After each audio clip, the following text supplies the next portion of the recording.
As a responsible person with growing concerns for your privacy and personal liberty, you want to know where we're headed and what you can do about it. We ask the experts what you need to do to take prudent and responsible action to safeguard your family's wealth and well-being, and what basic first steps will help you to be aware and prepared. ReluctantPreppers.com. Welcome back, Reluctant Preppers. We have a returning guest tonight, Brother John F., founder of BrotherJohnF.com, Silver for the People, is here with us again on Reluctant Preppers. Brother John F., thanks for joining us again. Hey, Dunnigan, it's great to be back. Now, you are a historical advocate for sound money and an advocate for the common man. The tagline of your website, Silver for the People, kind of begs that question of why silver? And we've asked this of some other guests recently, but I'd like to pose it to you since this has been a focus for you, is what makes silver desirable, admirable in your sake, and why should an ordinary person be keenly aware of the benefits of owning silver? Well, silver's always been money up until just very recently. I'm talking in, the long-term scheme of things. And the word for money are in silver are synonymous in 60 different languages. It's just only recently with the era of modern fractional reserve banking and central banks and all of the modern fiat money systems that we've gone through an era where silver's been demonetized. And I personally believe the reason why is because that's their main vulnerability, just because there's so little of it left. Now, the reason why there's so little of it left is because they recognized that they needed silver for its industrial uses. It's the most reflective, it's the most conductive. So it's a very, very needed resource, but it's also money. It's mentioned in the Constitution. And it's mentioned in the first monetary act, and it's defined, the dollar is defined as being silver. So, and it's traditionally always been the people's money. The money of kings has been gold, and the money of merchants and people have been silver. But the bankers, the banksters, the oligarchs, and everybody who's in power, shadow people, have decided that they want to take that away from the people. And as Professor Piketty has always pointed out, that money ultimately is what people choose it to be. In other words, money becomes what people choose.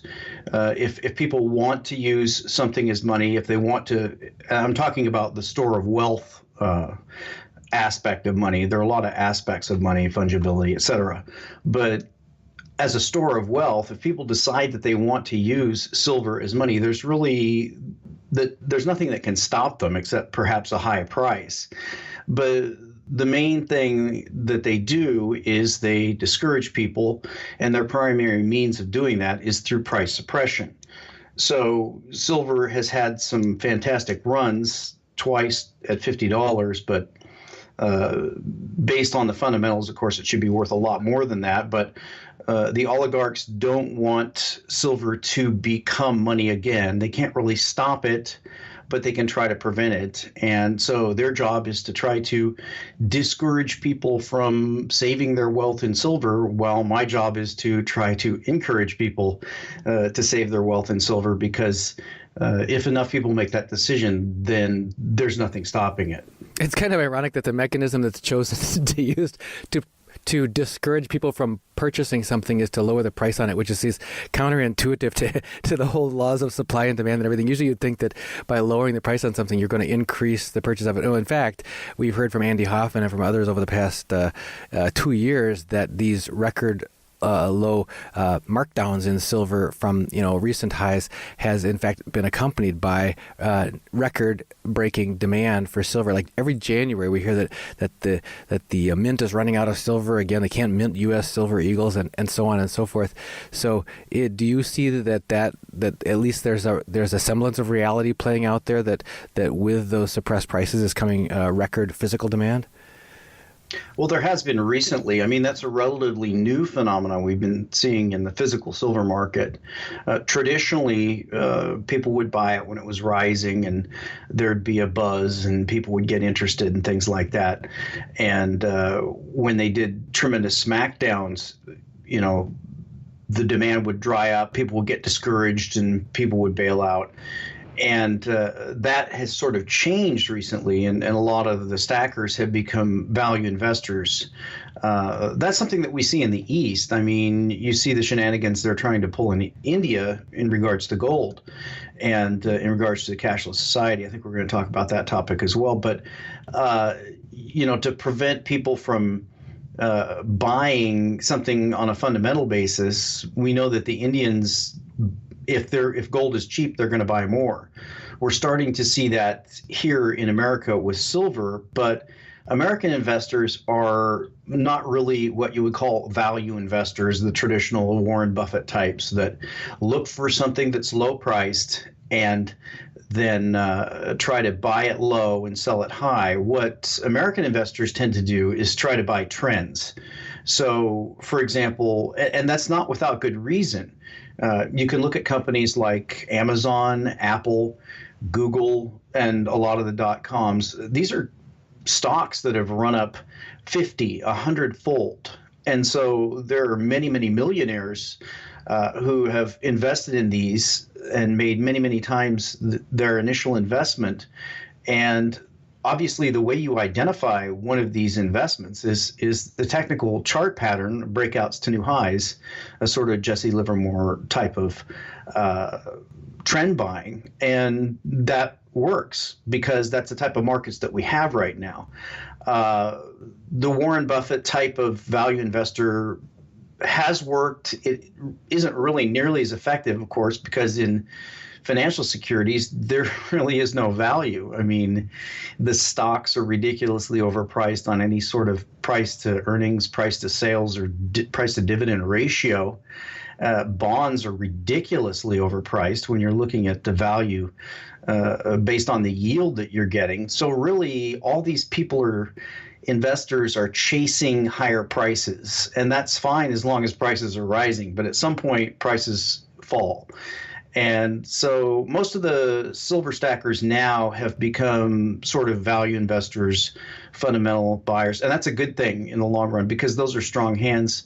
Strong hands are investors who aren't going to get shaken out by a lower price, whereas most technical investors keep certain percentage stops below the price. In other words, if you buy a stock because the price is rising, then when are you going to sell? You didn't buy it based on the value of the company. You bought it because the stock was going up. So if the stock goes down a certain percentage, you're probably going to sell. So that's a good thing. That creates strong hands in the silver market. And if the price goes lower, it's unlikely these people will sell. You mentioned in passing the cashless society, and I really do want us to focus on that tonight. It's something that I've heard a lot of in the past decade or so, and I've almost kind of thought, oh yeah, I've heard that, and let's move on. That's not a new story anymore. And the impression that I had originally was it was just kind of a technology phenomenon. It's like, oh wow, we had the paperless office that Xerox promised us, in the 1980s, and then we had, a wireless Wi-Fi in our home. Okay, so you go from paperless to wireless, and now you go to cashless. Fine, it all just seems to be just kind of mean modern, but just in the last couple of weeks, it's really been starting to sink into my head. I feel like it's like when you find out that something's really rotten and you didn't realize it was underneath that shiny new skin. And if you could just talk to us about what is so significant and severely threatening about a cashless society, just to kind of prime the pump a little bit. I heard a quote from Jim Rickards just today. He talked about how cattle are herded into the chute before they are prepared for slaughter. He said, by analogy, we are being herded into the cashless society's banking pen, ready for frozen accounts, bail-ins, and a devaluation with no exit. Can you talk to us about how being in a cashless society really pens you in and limits your liberty? Sure. Well, you have to look at why they're in this situation in the first place. We have governments in the West, primarily, that have kept power. They've maintained power by basically buying votes and giving away benefits and just being profligate, wasting money. And, we are approaching $20 trillion in the national debt. and they've had to push interest rates down to ridiculous lows because obviously if interest rates rose to even reasonable historical norms, they'd be completely bankrupt. The interest on the debt would take 100% of tax revenues. So the governments have gotten into the position where they're way beyond pay as you go. They're borrowing money just to pay today's bills, and that's a terrible situation. Traditionally, the central banks, whether it's the Federal Reserve or the Bundesbank or others, have at least had some sort of political separation from the government in the sense that they have kind of chided them when their fiscal policy has been very poor and said things like, look, we're not going to keep interest rates low forever just because you people can't get your house in order. You're going to have to do something and balance your budgets because we're going to have to normalize interest rates at some point. Now, they've kind of stopped doing that. It's, which comes first, the chicken or the egg? Do the bankers run the government? Does the government run the bankers? We could go on and debate that, but they're basically in bed together, and so they can't lower interest rates any farther. They've run out of tax money that they can get. So what they have to do is they have to find a way of taking money that's in the private sector. And one way of doing that is by locking everything down in a cashless society, because it's not that it's cashless, because we already really are mostly cashless right now. Most transactions are electronic, and most of people's assets are held as a digital entry somewhere, whether that's a stock certificate, bond certificate, or bank account balance. These things are really virtual. They're just digital entries. But the issue with the cashless society is the escape valve, because in the past, traditionally, you could have runs on the bank. And if the solvency of the bank came under doubt, then people would withdraw their money. And so they're fearing this because obviously they are insolvent and have been so for quite some time, and they have to eliminate people's ability to get out of that system. And if all the governments of the world who seem to be in bed together against the people, I would say, are conspiring to set up systems that are cashless that you can't avoid, then they can take a big chunk of private wealth to keep their socialist, corporatist, fascist government tax models running rather than having them collapse. So that it's the crisis for funding that they're looking at, and they're just looking at ways of, as a good quote there with Rickards, they're getting ready to fleece the sheep. You mentioned, and I still just want to go through that one more time in slow motion, because I think we've all grown up with this idea that whether you keep your money in a checking account, savings account, certificate of deposit, whether you keep it in a so-called money market fund, the whole idea that everybody has is, I can go get my money out of the bank. I keep my money in the bank, or I keep my money in my brokerage, and I can go get my money if I want to. And because I'm confident that I can go get my money if I want to, I don't want to. I want to leave it there working for me. But people need to just, because this is still, I don't know, maybe I'm just really slow, but this one just is just not sinking into me. And each time I think about it, it makes me feel more insecure. And that is that in a cashless society, when they've already removed the $1,000 bill, they've removed the $500 bill, they're talking about removing the $100 and the $50. If all we get left with is just basically coinage with the loss of value. If you think about that, the $20 bill today has like the value that a $5 bill had when we were kids, that kind of thing. It's just pocket change. If you really, in a cashless society, if you decide, I want to go get my money out of the bank, what are you going to do? There's no money to get. There's nothing they can give you. They won't give it to you. So you can't, all you could do is move it on to some other account at some other place, but you cannot get it in your hand. And that's the part about there being no exit. Yeah, and like you said, the confidence, the word con comes from confidence. And it really is a big con. If you want to find out if it's a big con, if you have say maybe $20,000 balance in an account somewhere, go down to the bank and ask to take out $20,000 cash. Tell them you want to go buy a new car somewhere and you want to get a cash price for the car, or you're buying a fancy used car. You're going to have a hard time getting out $20,000 in cash. They just don't even keep that much cash. So it's already very, very tight, and we have all kinds of AML, KYC, type of banking regulations that the government's has strict scrutiny on cash, and they want to tell you that the reason why they have those things is because of terrorists or because of drug dealers or because of various shady characters. But we know the real reason is because they want control, they want to be able to lock things down, and they want to be able to take more people's money. So, the exits are starting to close. Now, if you have the bulk of your savings already in physical silver and gold, or as I recommend, some of the cryptocurrencies or Bitcoin or some of the others, there are new ones coming out all the time.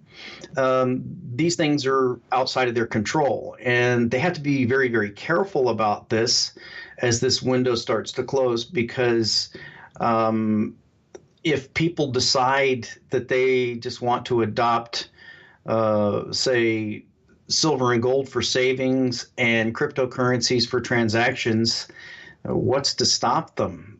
They might actually force people into those alternatives, and then they completely lose.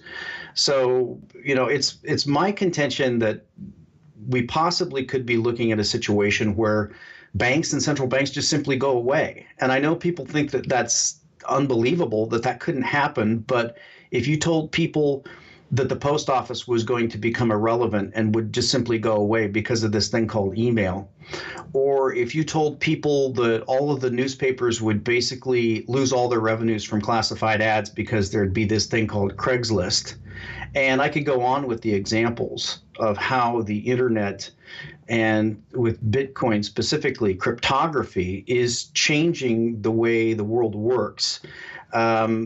It's quite possible in my mind that they see their window closing and they have to clamp down on things. But like I said, it might be the clamping down that actually pushes people out of their system, and people just say, forget it.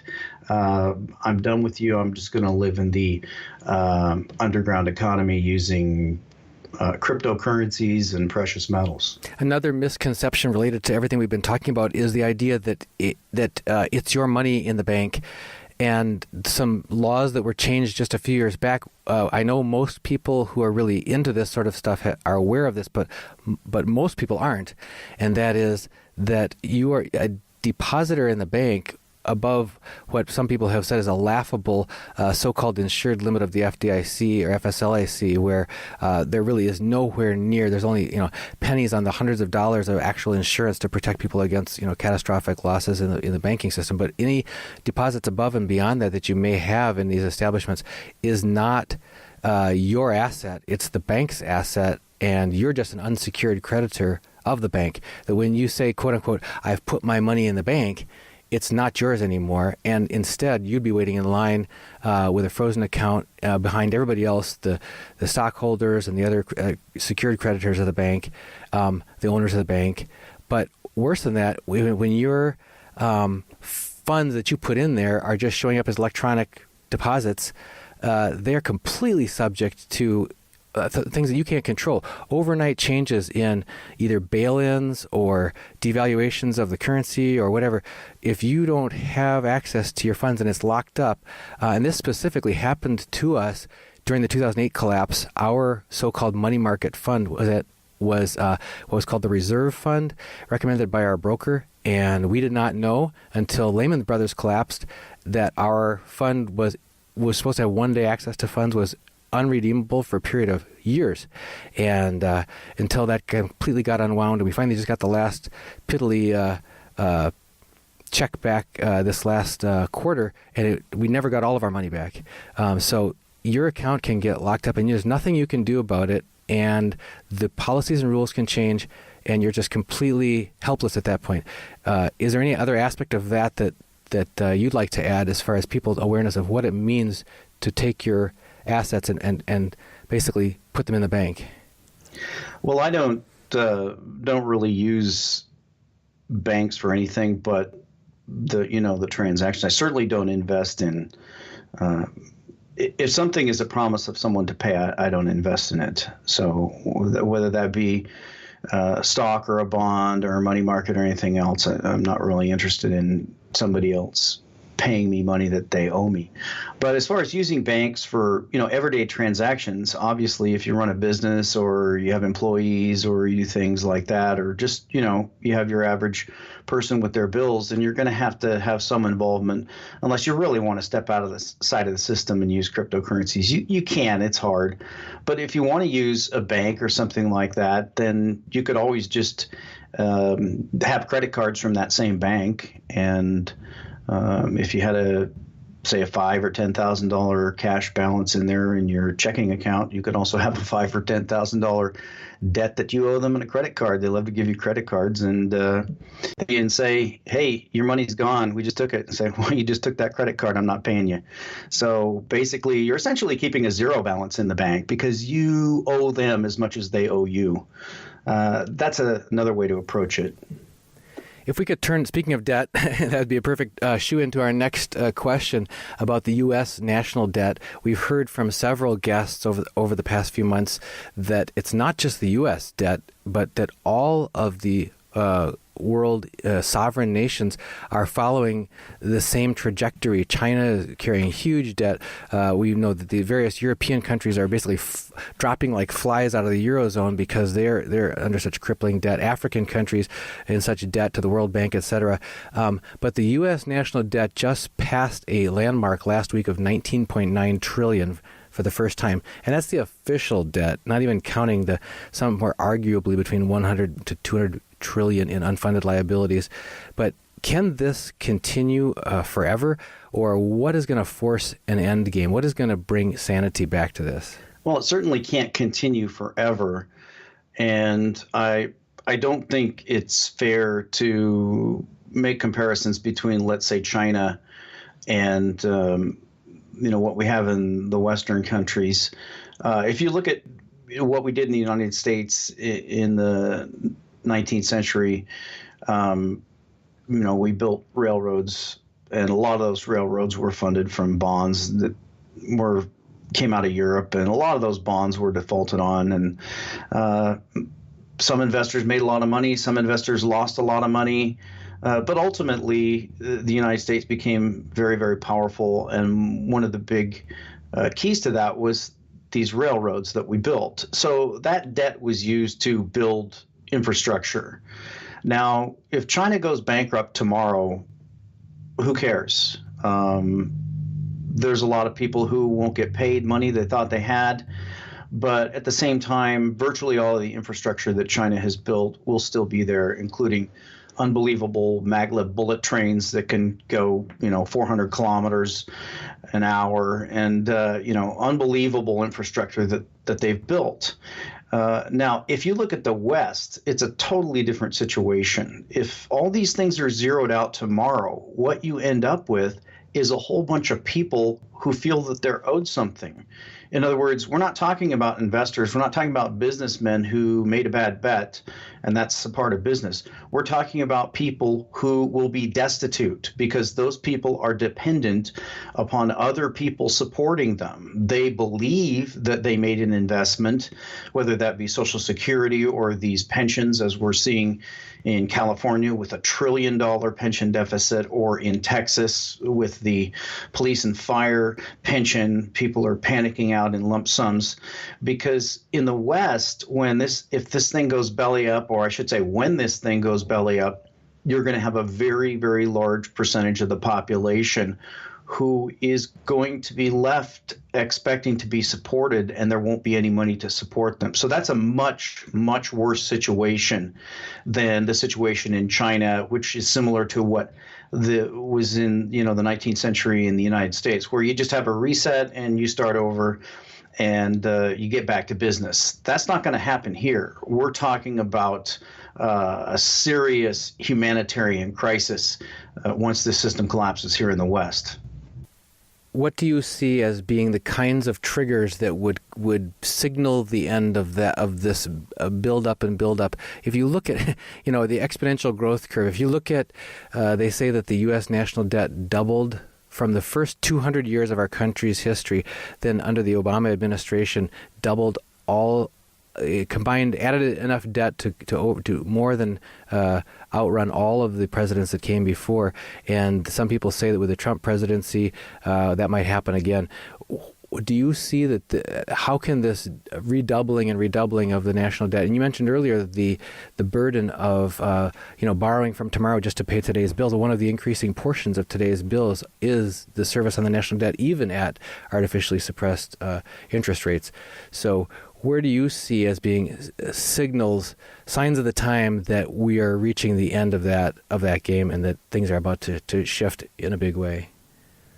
Well, in a lot of ways, we're kind of like Wile E. Coyote. We're already off the cliff. We just haven't looked down to see that we're going to fall. We're just spinning our wheels here. But I mean, traditionally in the bond market, you have these people called bond vigilantes, and they're the policemen of the bond market. So the reason why the bond market has always worked is that if you have poor fiscal policy, or if you have sloppy central bank money printing, then what happens is the people who buy bonds, whether that be foreigners or domestic investors, will look at the potential inflation coming down the pike and they'll say, well, wait a minute, my bonds are going to go down in value when all this money comes streaming online. And, that's very, very dangerous for me. So I'm going to sell now, and that presses up interest rates. Now we're in a situation where the reason why the interest rates aren't rising is because the people who are buying bonds are the central banks themselves. So the bond vigilante is dead. The buyer of last resort is the Federal Reserve. They're buying government bonds, pushing down interest rates. Well, that's essentially money printing. So that's pretty much traditionally been the end of the line. That's game over. But, this is a very old system. It's gone on for a long time. Like you said, there's confidence in it. But we're starting to see the bond market roll over. Now it's approaching some very, very important trend lines and resistance points in the 30-year, 10-year, even in the 5- and 2-year notes. And if we see these break down, we had some serious bear markets in bonds, one in 1994, one in 2000. And a serious bear market in bonds right now would ratchet up interest rates, and that could be the trigger. That could be one of the triggers. Another trigger could be foreign investors and them changing their investment patterns, whether that's Saudi Arabia, China, Japan. They still seem to be kind of in the pocket, but there could be any number of political situations that changes that scenario. So there's a lot of things that could be potential black swans, and we just don't know. We're kind of in a holding pattern here because we've got President-elect Trump, and it's not really in his interest to show his hand, so to speak, if he's not in power. I mean, he seems to be hinting at some things, but we don't really know what he meant when he said drain the swamp. We don't really know what he's going to do, if he's going to enact serious tariffs. A trade war, that could be another trigger. We probably won't know. If he's smart, he's not going to let us know what he's going to do until he's in power, because obviously people are going to try to counteract that before he does it. So we're kind of in a holding pattern here, waiting for his inauguration, and then we'll probably see some pretty serious changes. There may be some triggers there. Again, Jim Records' quote today, talking about an invisible confidence boundary is eventually crossed, and it's hard to predict it before it happens. But when you mentioned something about the bonds passing some significant trend lines, and if it's crossed, then it could start a bear market in bonds. It sounds like what you're saying is real people making real decisions about avoiding an intolerable risk.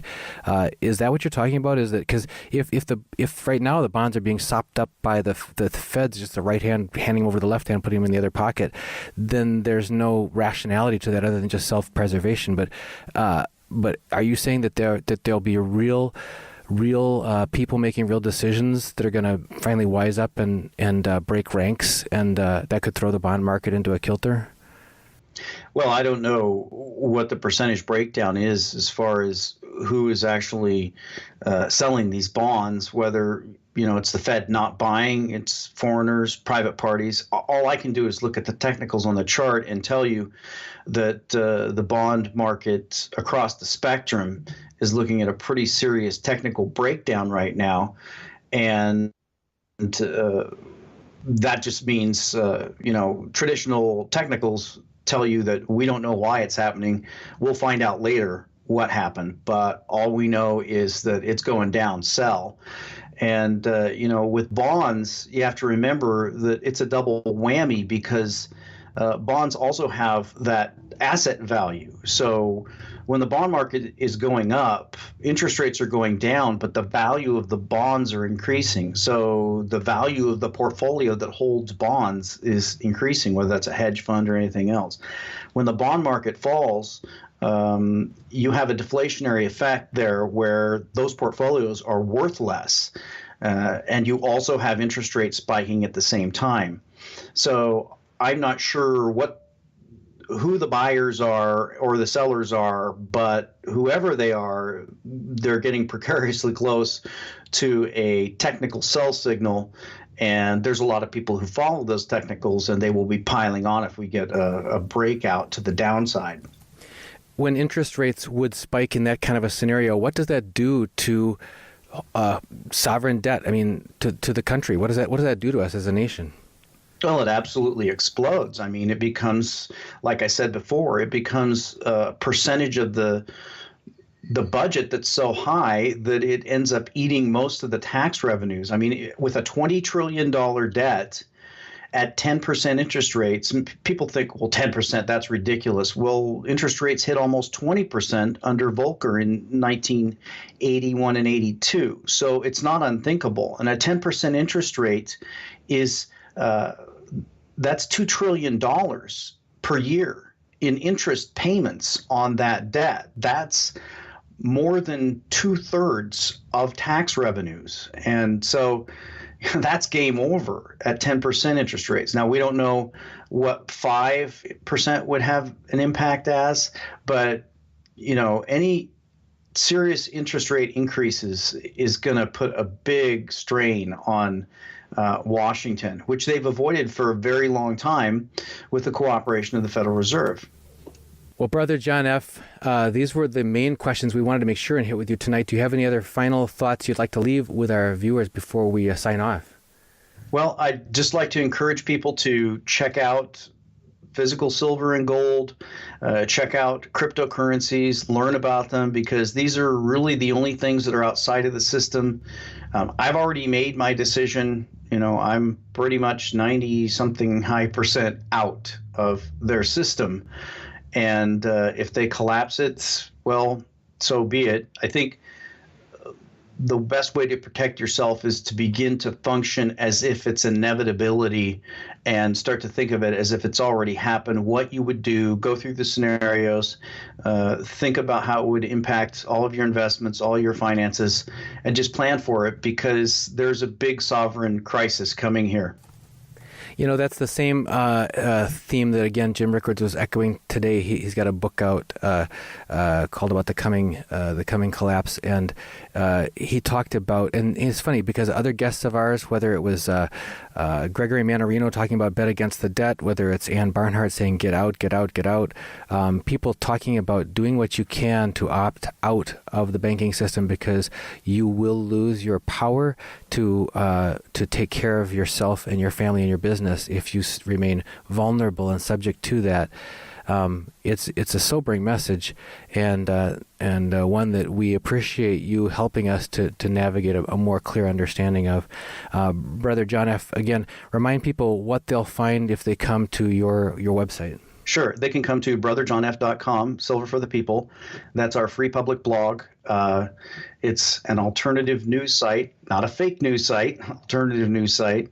And we maintain that just to keep people informed about what's going on in the alternative precious metal, cryptocurrency, et cetera communities. Or we have a member site, which is brotherjohnf.biz, and they can sign up for a monthly membership or a yearly membership at that site. Well, Brother John F., founder of brotherjohnf.com, Silver for the People, thank you very much once again for joining us here on Reluctant Preppers. Thanks again for having me, Dunnigan.